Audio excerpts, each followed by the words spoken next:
దేవునికి మహిమ కలుగును గాక. ప్రభువు పేరట మీ అందరికీ వందనాలు, శుభాలు. మరణాత. ప్రభునందు ప్రియా దేవుని బిడ్డలారా, ఈ సాయంకాల సమయంలో మరొకసారి దేవుని వాక్యమును ధ్యానం చేసే భాగ్యం ప్రభు మనకిచ్చారు. అందు నమ్ముతూ మన ప్రభువును రక్షకుడైన యేసుక్రీస్తు యొక్క దివ్యమైన నామమున మరొకసారి మీ అందరికీ శుభాలు. మరణాత. ఈ దినము స్వస్థత అనే కార్యమును మనము చమ్మరి వేసుకుని అనగా స్వస్థత గురించి చెప్పకపోతున్నాం. అనేకమైన స్వస్థత అంశాలు మనం చూసాం. అనేకమైన స్వస్థత క్రియలు మనం ఎరిగి ఉన్నాం. అనేకమైన స్వస్థత ఆలోచనలు మనం కలిగి ఉన్నాం. అయితే ఈ స్వస్థత అనే మాటలో ఎలాంటివనేది ఎలాగో ఉన్నాయి అని మనం గమనించినప్పుడు ఇక్కడ యోహాను గారు రాసిన సువార్తల, లూకా గారు రాసిన సువార్తలే మనకి ఎక్కువగా ఇక్కడి నుంచి కనబడతాయి. మార్కు గారు అక్కడక్కడ కూడా సువార్తల మత్తయి సువార్త, యోహాను సువార్త కూడా కనబడుతుంది. అయితే యోహాను సువార్త 9వ అధ్యాయము మొదటి నుండి మనం చదువుతున్నప్పుడు ఇక్కడ కొన్ని విషయాలు మనకు కనబడతాయి. దాని కొరకు ప్రార్థన చేద్దాం. ప్రేమగల మా ప్రభువా, కరుణామయుడ, దయామయుడ, సృష్టికర్త, మహోన్నతుడ, మహాగణుడు అయిన మా ప్రభువా, నీకు వందనాలు, స్తుతులు, స్తోత్రాలు చెల్లిస్తూ సమయంలో నీ లేఖనమును బట్టి నాయన మేము మాట్లాడుచుండగా నీ ఆలోచన, నీ క్రియలు, నీ తలంపులు నాకు అందించి మమ్మల్ని బలపరిచి నడిపించమని, నీ సన్నిధి కాపుదల, నీ ఆలోచన క్రియలు మాకు అందించి బలపరచమని, నీదేన దాసుడని నేను చేర్చు నా ప్రార్థన అంగీకరించి నెరవేర్పు దయచేసి మహిం పొందమని ఆత్మరూపుడు రక్షణకర్త యేసుక్రీస్తు యొక్క దివ్యమైన నామములు అడుగుచు, బ్రతిమాలచు, ప్రార్థిస్తూ, స్తుతిస్తూ నీదేన దాసుడే నన్ను ఆయన నీ సిలువ చాటును మరికొచ్చి నీ బిడ్డలతో మాట్లాడి నీ రాకడకు సిద్ధపాటు ప్రతి వారికి వారి వారి క్రియలను ఎరిగి నిన్ను స్తుతించే భాగ్యం, నీ యొద్దకు వచ్చే భాగ్యం, నిన్ను వేడుకునే భాగ్యం, నిన్ను గణపరిచే భాగ్యం అందించమని ప్రభువైన క్రీస్తు నామమును అడుగుచున్నాను పరమ తండ్రి, ఆమేన్. మన తండ్రి అయిన దేవుని సహాయము సన్నిధి తోడుగా ఉండి ముందుకు నడిపించును గాక, ఆమేన్. ప్రభునందు ప్రియా దేవుని సంగమా, దేవుని బిడ్డలారా, ఈ సాయంకాల సమయంలో ప్రభు మాట్లాడుతున్న మాటలు మనం ఒకసారి ఆలోచనలోకి తీసుకుందాం. ఏమని మాట్లాడుతున్నారు ప్రభు? ఇక్కడ ఏమని ప్రభు ప్రకటించారు? ఏమని మనకు అందించబడుతున్నాయి ఈ మాటలని మన బైబిల్ గ్రంథంలో చదువుతున్నప్పుడు యోహాను సువార్త 9వ అధ్యాయము మొదటి వచనం, ఈ మొదటి వచనంలో ఆయన మార్గము పోవుచుండగా పుట్టుగుడ్డు అయిన ఒక మనుష్యుడు కనబడిను. ఆయన శిష్యులు, బోధకుడా, వీడు గుడ్డువాడై పుట్టుటకు, అంటే ఇక్కడ చూడండి, బోధకుడా, ఇతడు పుట్టుటకు ఎవడు పాపము చేశాను? పుట్టు గుడ్డువాడిని వాడి దారిలో కనపడినప్పుడు ఇక్కడ శిష్యులు అంటున్నారు, బోధకుడా, ఇతడు గుడ్డువాడ అవుటకు ఎవరు పాపము చేశారు? అంటే పాపము అనేది పూర్వకాలం ఒక వ్యాధి రూపంలో అనేకమైన రీతిలుగా కనబడింది. ఎందుకంటే వ్యాధి అనేది చాలా విషయాల్లో చాలా భయంకరమైనది. కనుక మనం వ్యాధి రూపంలో అనేకమైన రీతిలుగా గ్రహించినప్పటికీ వ్యాధి అనేది చాలా భయంకరంగా మనకు కనబడుతుంది ప్రియులారా. కనుక మనము ఆలోచన కలిగినటువంటి మహా పుట్టుగుడ్డువాడితుడు ఎవరు పాపము చేశారు అంటే మనం ఇక్కడ గమనించాలి. ఇక్కడ ఇంకో మాట, వీని కన్నవారా అని ఆయనను అడగగా యేసు, వీడైనను వీరు కన్నవారైనను పాపము చేయరు గాని దేవుని క్రియలందు ప్రత్యక్ష, చూడండి ఇక్కడ వీరు ఎందు కానీ వీరి తల్లిదండ్రులు కానీ ఎటువంటి పాపము చేయలేదు, కానీ దేవుని క్రియను, దేవుని యొక్క ప్రత్యక్షతను బయలుపరచుటకు ఇతడు అలాగ పుట్టువాడు. అంటే ప్రత్యక్షత, దేవుని యొక్క మహిమను చూచుట. ఈరోజు ప్రత్యక్షత అంటే దేవుడు తన మానవుడిని దేవుని యొక్క శక్తిని ఎలాగో ప్రత్యక్షపరచుకుంటాడు. మానవుడు దేవుని ఎడల ఎలాగ ప్రత్యక్షపరుచుకున్నాడు అనే విషయాన్ని మనం గమనించాలి. దేవుడు ఎలాగూ ప్రత్యక్షపరుచుకున్నాడు తనకు తానుగా అంటే, దేవుని కార్యమును చేయుటకును దేవుని కొరకు ఇతడు ప్రత్యేకంగా అమర్చబడిన వ్యక్తిగా కనబడుతున్నాడు. ఇక్కడ అన్నారు కదా, ప్రభు అన్నారు, వీడు కానీ వీడి తల్లిదండ్రులు ఎటువంటి పాపము ఎరగరు, కానీ ఇతడు దేవుని నిమిత్తము దేవుని యొక్క కార్యమును దేవుని కొరకు సాక్షిగా నిలుచుటకు ఇతడు ప్రత్యక్షపరచబడి అతడు అలా పుట్టాడని. అంటే ఈ లోకంలో అందరూ పాపం వల్ల పుట్టిన మనుషులు కాదండి, కొందరు దేవుని కార్యములు చేయటకు. అందుకే చూడండి, మనం ఒక 70-60 దేశాలు తిరిగిన కాళ్ళుండు, అతనికి చేతులుండు, కాలి తల కొంత మొండు, కొంత బాడీ అసలేమీ ఉండవు. ఆ కాలి యొక్క మొండు అరికాలు కింద ఆ సట్ట దగ్గర చిన్న ఏలు ఉంటుంది, ఆ ఏలుతోటి బైబిల్ తిరిగేస్తాడు. అతను అలాగే ఎగురుతూ దేగుతూ ఉంటాడు. 70 దేశాలు సువార్త ప్రభు గురించి ప్రకటించాడు. కొందరు లెగలేక పండుకుని మాట్లాడుతున్నారు, కొందరు లెగలేక ఆ వారారి సహాయం తీసుకుని వీలి చక్రాల మీద ఉండి మాట్లాడేవారు. వీరందరూ కూడా దేవుని కార్యముకు ప్రత్యక్షపరచబడేవాడు అంటే ప్రత్యేకంగా చిత్రీకరించబడేవారు. గుడ్డివాడుగా మాట్లాడేవారు చాలా మంది ఉన్నారు. ప్రవచనాలు నేను కాక మన వీడియో చూశాను. అతడు ఢిల్లీలో ఒక గుడ్డి, అతను 2 కళ్ళు లేవు, అతడు సైన్స్ గురించి మాట్లాడుతున్నాడు, ఇంగ్లీష్ పదాల గురించి, లోతైన పదాల గురించి మాట్లాడుతున్నాడు. అంటే దేవుడు మానవుడిని ఏ రకంగా కనపరుచుకుంటాడు, ఏ రకంగా ప్రత్యేకపరుచుకుంటాడు అనేది ఒక నిదర్శనం ఇక్కడ మనకు కనబడుతుంది. కనుక మనం ఈ నిదర్శనము అనేది ఎలాగ వస్తుంది మనుషుల్లోకి, ఈ కార్యాలు ఎలా జరుగుతున్నాయి, ఈ నిదర్శనం. ఇతడు పుట్టుగుడ్డువాడు, కానీ ఇక్కడేమంటున్నారు ప్రభు, పగలున్నంత వరకు నన్ను పంపిన వానికి క్రియలు మనం చేయుచుండవలెను, రాత్రి వచ్చుచున్నది అప్పుడు ఎవడు పని చేయడు, నేను ఈ లోకములో ఉన్నప్పుడు లోకమును వెలుగని చెప్పెను. ఆయన ఇట్లు చెప్పి నేల మీద ఉమ్ము వేసి ఉమ్ముతో బురద చేసి వాని కన్నుల మీద ఆ బురద పూచి, నీవు సిలోలిని కోనేటికి వెళ్ళి అందులో కడుక్కోనమని చెప్పెను. సిలో అన్న మాటకు పంపబడిన వారిని అర్థము.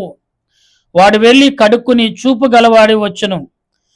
ప్రియులరా చూడండి, కాబట్టి ఆ కడుక్కున్నవాడు వాడు భిక్షమాడని అంతకుముందు చూచిన వారు వీడు కూర్చుని బిచ్చమెత్తుకున్నవాడు కదా అనిరి. వీడే కొందరు అని, వీడే అని కొందరు, వీడు కాడని కొందరు, పోలి ఉన్నారని కొందరు, ఒకడని మరికొందరు అనిరి. వాడైతే నేనే అని వారు, నీ కన్నులేలకు తెరవబడిన వారిని అడగగా వారు, యేసు అనొక మనుషుడు నా కళ్ళును బురద చేసి నా కన్నులకు పూసి, నీవు సియోలును కోనేటికి వెళ్ళి కడుగుకోమని నాతో చెప్పెను. నేను వెళ్ళి కడుక్కుని చూపు పొందితిని అనెను. ప్రియులరా, ఇతడు పుట్టి గుడ్డివాడు, కానీ యేసుప్రభు ఏమన్నారు, దేవుని క్రియలు ప్రత్యేకపరచటకు ఇతడు ఏర్పరచిన వాడు అన్నారు. నిజమే, దేవుని పని చేయటకు ఏర్పరచటి వారు కొందరే, అందరూ కాదని. ఇలా గల్లీ కుక్కలు అయిపోయారు సేవకులు. ఏ పని లేనివాడు బైబిల్ పట్టుకుని 4 మాటలు నేర్చుకుని ప్రార్థన ఉండదు, కానీ సాతానుగడ బాగా వాడుకుంటారు వాడిని. నేను ఎవరిని తక్కువ చేసి మాట్లాడి, ఎవరిని ఎక్కువ చేసి సమాన తత్వం కలిగి నేను ప్రభు ఏం మాట్లాడతాను లేక నేను చెప్తుంది అది చెప్తాను. ఇక్కడ ఏమన్నారు, ప్రభువా, శిష్యుడు అడుగుతున్నాడు, ప్రభువా, ఇతడు తన తల్లిదండ్రులు ఎవడు చేసిన పాపానికి ఇతడు బలైపోయాడు అంటే, అతను పుట్టుకతో గుడ్డివాడు, మూగవాడు, అన్ని రకాల వ్యాధులు అతనిలో ఉన్నాయి. అయితే అడుగుతున్నాడు, ఎవరి పాపం వల్ల ఇతడు ఎలా తయారయ్యాడు, ఎలా ఉన్నాడు అంటే, యేసు ప్రభు సెలవిచ్చారేంటి శిష్యులకు తెలుసా, దేవుని క్రియను నెరవేర్చుటకు, దేవునికి ప్రత్యక్షపరచుటకు, దేవుని కార్యము జరిగించుటకు ఇతడు అలాగ పుట్టి ఉన్నాడు. అంటే దేవుని యొక్క యేసు ప్రభు పరిచర్యలో చేయటకు ఇతడు కూడా పాలు భాగస్తుడు. ఇలా కుంటి వారు కానీ, ఊసకాలు గారి వారు కానీ, దురాత్మలు కానీ, ఏమండి దురాత్మ పిచాచములు కానీ, దెయ్యాలు కానీ, ఇవన్నీ కూడా యేసు ప్రభుకి సాక్షిగా నిలవాయి. దురాత్మలు చూడండి, శానాలు దెయ్యాలు తెలుసు కదా, 3000 పందులు సముద్రంలో పడిపోయినప్పుడు ఆ యవనస్తుడు వాటి చేత విడిపించబడి, ఆ యవనస్తుడు యేసు ప్రభుకి, దేవునికి, పరలోకమునికి, ఆయన కుమారుడికి సాక్ష్యమిచ్చుటకు ఈ భూలోకాన్ని అతడు అలాగూ చిత్రగించబడ్డాడు. అంటే ఈ లోకంలో పూర్వకాలం ఏదైనా వ్యాధి వస్తే పాపం చేస్తేనే వ్యాధి వచ్చేదని వారంట. అందుకే కర్మ అనిపిస్తున్నాడు రా. ఇప్పుడు కూడా అంటున్నారు, కానీ ఇప్పుడైతే వైద్యులు డాక్టర్లు ఉన్నారు కాబట్టి, ఏరా బాబు అంటే ఏం లేదు, కొంచెం అనైజీగా ఉంది అంటారు. అసలే నిజం చెప్పరు. యా బాబు అలాగున్నామంటే ఏం లేదు, రాత్రి బాత్రూంలో కాలు జారిపడ్డాను, ఇంట్లో కాలు జారిపడ్డాను అంటారు. ఇది చేసే కర్మక్రియల వల్ల వచ్చిందని నిజం ఎవరు చెప్పరు. కానీ పూర్వకాలము వ్యాధి రూపంలో బయటపడింది. కుష్టి వ్యాధి, మోక్ష వ్యాధి, దురాత్మలు ఆవరించటం, దురాత్మలు పీడించటం, దురాత్మలను ఆవరించుకుని మనుషుల మీద దాడి చేయటం, ఇలాంటివన్నీ పూర్వకాలం జరిగినాయి. అయితే ఇప్పుడు అటువంటి ఏమెందుకు లేవు అంటే, యేసుక్రీస్తు ప్రభు వీటన్నిటినీ తొలగించి దురాత్మలకు భూమి మీద చోటు లేకుండా ప్రత్యక్షపరచాడు ఆయన.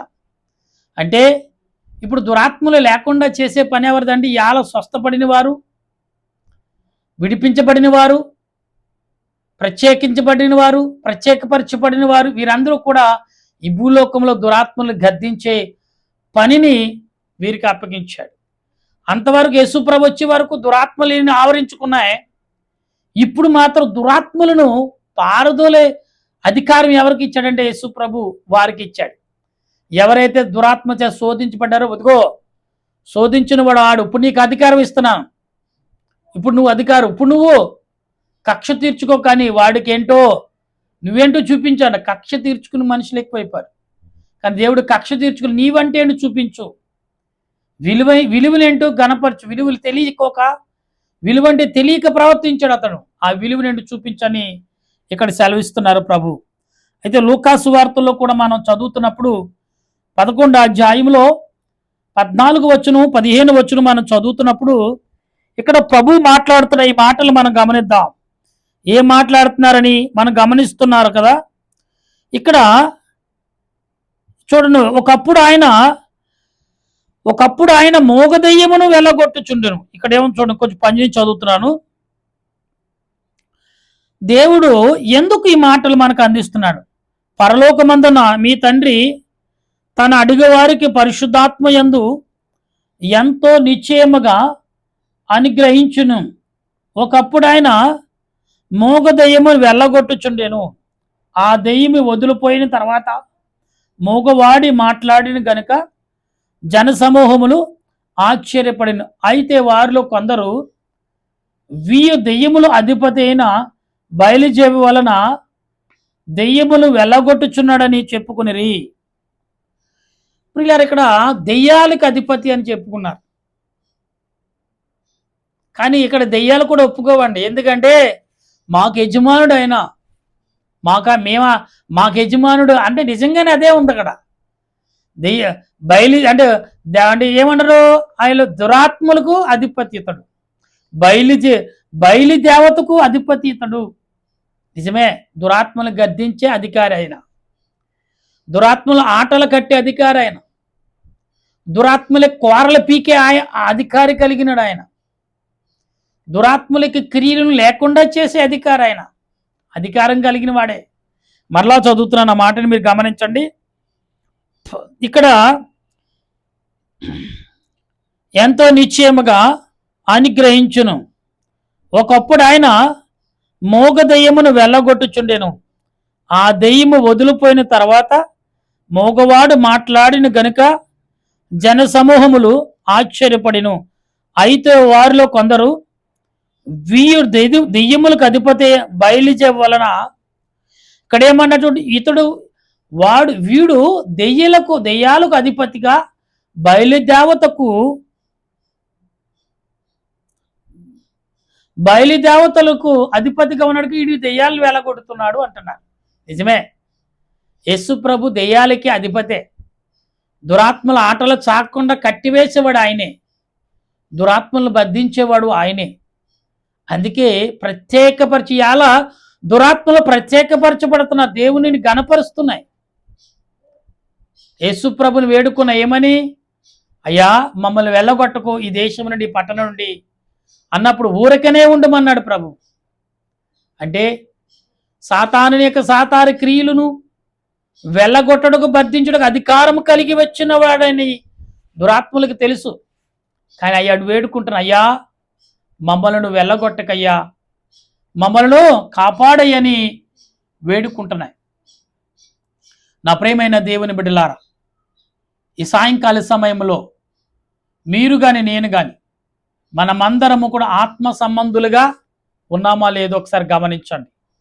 దేవునికి ప్రత్యక్షపరచబడుతున్న మేము బాప్తిస్మం తీసుకున్నాం, మేము క్రైస్తవులు అని చెప్పుకుంటున్న క్రైస్తవ జనాంగమా, ఇలా దేవుడు సంపాదన ఏమైనా తక్కువ ఇచ్చాడు నీకు? సంపాదన ఏదైనా కొదువు ఇచ్చాడంటే కాదే కాదు. నువ్వే కులంలో పుట్టావో, ఏ జాతిలో పుట్టావో ఎన్ని అడిగాడు ఆయన? అడగడు. నువ్వెవరు? మనుషువు. ఎవరి రూపం? దేవుని యొక్క కలయికతో కలిగిన వాడువు. నా కలయిక నీది అని అంటున్నాడు ఆయన. అటువంటి ఆయన ఈరోజు నీతో మాట్లాడుతున్నాడు. ప్రియులారా గమనించండి, ఆత్మ తలంపులు కలిగిన నీవు దేవుని సన్నిధిలో విశ్వాసం అనే డాగు, విశ్వాసం అనే విలువైన ఆత్మీయతను నువ్వు సంపాదించుకోకపోతే, యేసుప్రభు అన్నారు కదా, ఇగో వీళ్ళు మీరు ఆపితే ఈ రాళ్ళు మాట్లాడతాయి అన్నారు. నిజమే, బయలు దేవతలు ప్రభువుకి సాక్షిగా ఉన్నాయి. మరి నువ్వెందుకు సాక్షిగా లేవు?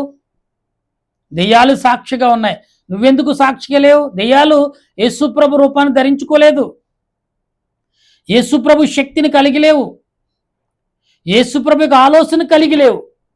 నీవు మాత్రం కలిగి ఉన్నావు. ఎవరి రూపం? యేసుప్రభు రూపాన్ని కలిగి ఉన్నావు, యేసుప్రభు జ్ఞానాన్ని కలిగి ఉన్నావు, యేసుప్రభు దేవదేవుని యొక్క శక్తి కలిగి ఉన్నావు, దేవదేవుని యొక్క ఆలోచన క్రియలు కలిగి ఉన్నావు. అందుకే ప్రభు అన్నారు ఏమని, నీలో ఆవగిందంత విశ్వాసం ఉంటే ఈ కొండల్ని సముద్రంలో పడమంటే పడుతుంది అన్నారు. ఎందుకన్నారు అక్కడ? నీవు ఆయన కలయిక. ఎవరి కలయిక? దేవుని యొక్క చేతులతో తయారు చేసిన కలయిక నువ్వు.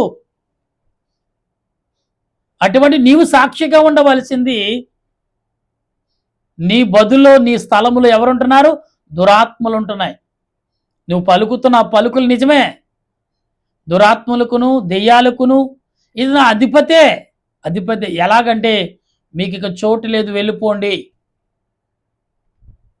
ఇవాళ గమనించండి, నిజంగా దేవుడు దురాత్మలకు చోటు ఇవ్వకపోతే ఇవాళ మనుషుడండి వాడు భూమి మీద నిలబడాడండి, విర్రవీగిపోతాడు. ఇప్పటికే విర్రవీగిపోతున్నాడు. అధికారంతో ఒకరు, ధనముతో ఒకరు, ఆస్తుతో ఒకరు, కండబలంతో ఒకరు, అందాలు సుందరముతో ఒకరు, అబ్బో ఊహించలేని ఎన్నో రకాలుగా దేవుని మీద తిరుగుబాటు చేస్తారు.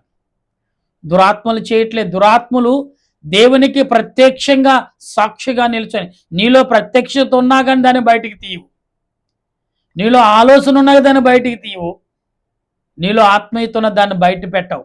ఎందుకంటే అవసరం వచ్చినాడో పెడదాంలే అండి, అవసరం లేదంటే ఎందుకండి టైం వేస్ట్.